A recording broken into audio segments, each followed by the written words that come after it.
hidden treasures of the 119th Psalm.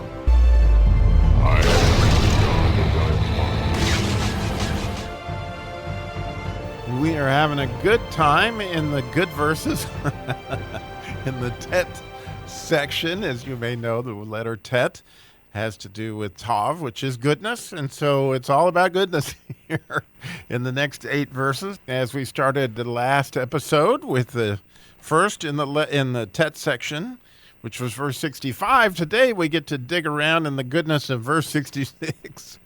And as we've talked about the Isaiah 11 kind of template that we're laying over these, or the 7 anointings, or the 7 different aspects of each of these letters that it would appear the psalmist is using. So if we looked at the yesterday's being the wisdom of the letter Tet of this idea, then today would be the understanding. And I think you'll see that completely in the verse that we have here. So the 66th verse, I love it. It says, "Teach me good judgment and knowledge, for I have believed thy commandments."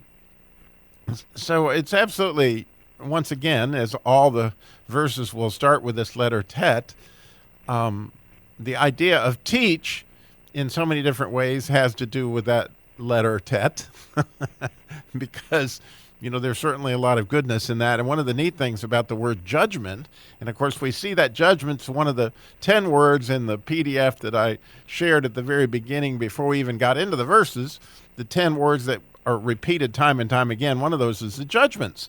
Well, inside of that word judgment is this letter Tet, which speaks to the idea, which I love it, of good judgment. Because when you look at judgment from a biblical standpoint, what you're looking for is the goodness. You're looking for the hidden thing that would be good.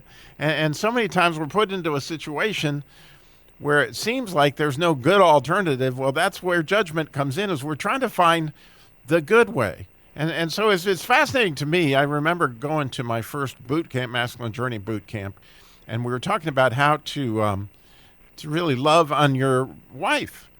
And one of the things that they taught that just I've never forgotten was to try to determine your spouse's glory. In other words, how do they reflect God? What's the something in them that looks like their secret sauce? Their 2 all-beef patty special sauce, something that is just very unique about your spouse. It really seems to be a gift that God gave them. And wow, if you can see that and call that out, in other words, you're looking for the really, really good thing in your spouse, and then bringing that out. It's pretty easy to find the bad in somebody. It's that famous quote from Abraham Lincoln, "If you look for the bad in humankind, you'll surely find it." Well, it's the same thing, that if you really, really look for the good in somebody, even if they appear to be struggling, and call that out, that as they begin to walk in their calling and how God made them, it's a beautiful thing to have good judgment, right? It's just absolutely neat that the psalmist here, in this idea of goodness, in this idea of the Tet, is telling us, if you understand this, then you're going to be looking for the good and good knowledge. Because that's what he says, teach me good judgment and good knowledge, right? There's so much bad stuff we could be learning, but oh my goodness, to learn this knowledge, again, it's one of the anointings that we'll get to later.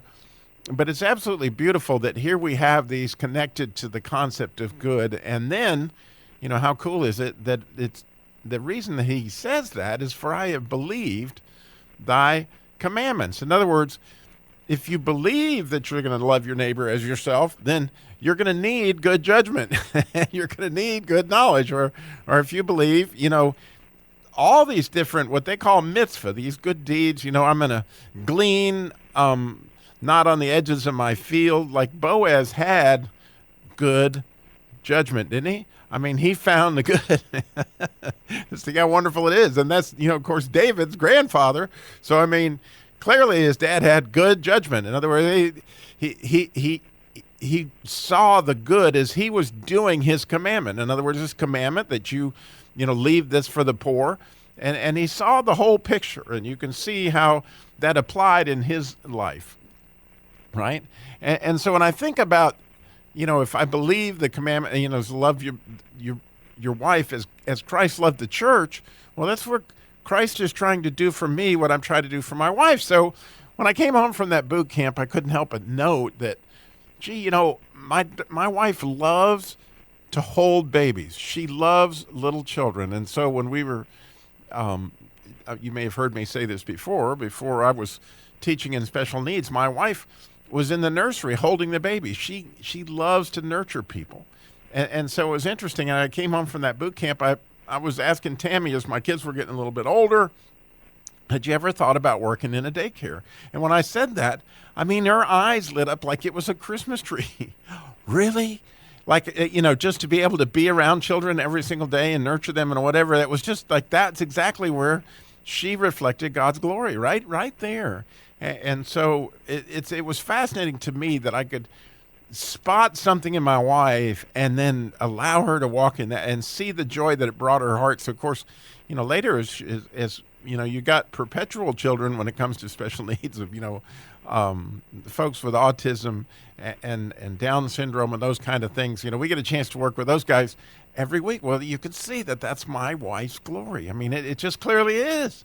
And so what a neat prayer the psalmist asked for in this goodness. I mean, it's a really good deal where he says, teach me good judgment and good knowledge, because I believe your commandments. I mean, it's just a beautiful thing. I'm so grateful that you had the good judgment to listen to this today. Share it with me, and I pray that God will continue to show you the good things that those of us who believe his commandments, will have an opportunity to reflect him in our lives. Thanks again for listening.